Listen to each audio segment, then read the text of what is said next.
एक तरफ दिल्ली में कोरोना संक्रमित बढ़ रहे हैं, वहीं दूसरी ओर अस्पतालों की लापरवाही लगातार सामने आ रही है। कोरोना के संक्रमण ने दिल्ली के अस्पतालों की कलाई खोल कर रख दी है। एलएनजेपी अस्पताल में जो कहानी सामने आई है वो देखेंगे तो यकीन नहीं कर पाएंगे कि देश की राजधानी दिल्ली में ऐसा भी हो सकता है। सर हम लगे रहे, हमसे कहीं बेड अरेंज नहीं हो पाया। उन्होंने फिर ये बोला मैं कि सर वो तो आपके फादर 10:30 बजे एक्सपायर कर गए हैं। वजीर नगर के इस लड़के के पिता अब इस दुनिया में नहीं है, वो बीमार थे। 2 जून को उन्हें सांस लेने में तकलीफ हुई। पूरा परिवार 2 जून को अस्पतालों के चक्कर लगाता रहा। सुबह से रात हो गई, अस्पतालों ने भर्ती करने से इनकार कर दिया। बहुत मशक्कत के बाद साकेत के मैक्स अस्पताल में भर्ती किया गया और वहां से एलएनजेपी भेज दिया गया। पूरा दिन सर हम लगे रहे, हमसे कहीं बेड अरेंज नहीं हो पाया।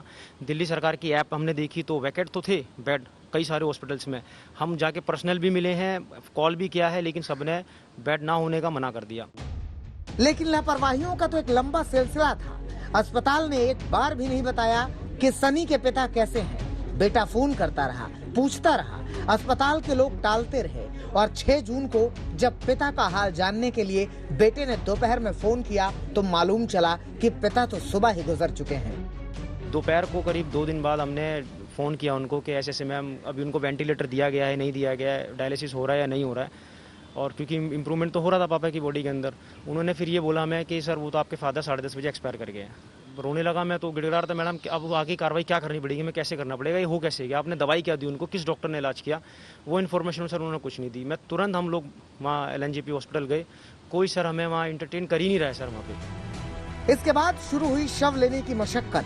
पूरा परिवार एलएनजेपी के चक्कर लगाता रहा। बहुत बुरी स्थिति के बावजूद किसी तरह से बेटे ने पिता के शव को पहचाना। उसके बाद क्या हुआ वो सुनिए। पंडित ने बोला कि आप फादर की बॉडी ले आइए, तो एम्बुलेंस वाले के पास गए, भैया संतराम जी की बॉडी दे दीजिए।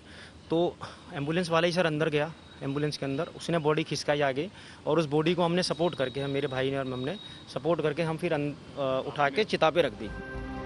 लेकिन पिता का अंतिम संस्कार करके परिवार जब लौटने लगा तब एलएनजेपी की लापरवाही की इंतहा सामने आई। सोचिए कैसा भयावह पल रहा होगा उस परिवार के लिए, जिसे अंतिम समय अपने परिजन का चेहरा नहीं देखने दिया गया और भूलवश उन्होंने किसी दूसरी महिला का अंतिम संस्कार कर दिया।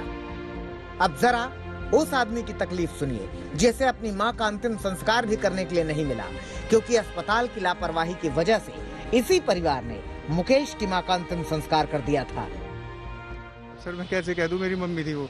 जब मैंने ना उनकी शक्ल देखी ना कुछ देखी, और वो जब पता भी नहीं कि सर वो शरीर जो था वो मेल था कि फीमेल था, जब देखा ही नहीं तो कैसे कह दूं मैं सर अभी तक मेरी मम्मी का शरीर मुझे मिला नहीं है। मैं सच बताऊं तो सर अभी तक नहीं मिला मेरे को, और अभी तक सर मैं ऐसे ही भटक रहा हूँ। मुझे समझ नहीं आ रहा कि मैं अभी क्या करूँ सर। सवाल यह है कि अस्पतालों में शव कैसे बदल जा रहे हैं। परिजनों को देर से क्यों पता चल रहा है कि उनका मरीज जिंदा भी है या नहीं रहा, और इन लापरवाहियों के खिलाफ कोई कार्रवाई क्यों नहीं हो रही है। देवांशु तोमर, दिल्ली, आज तक।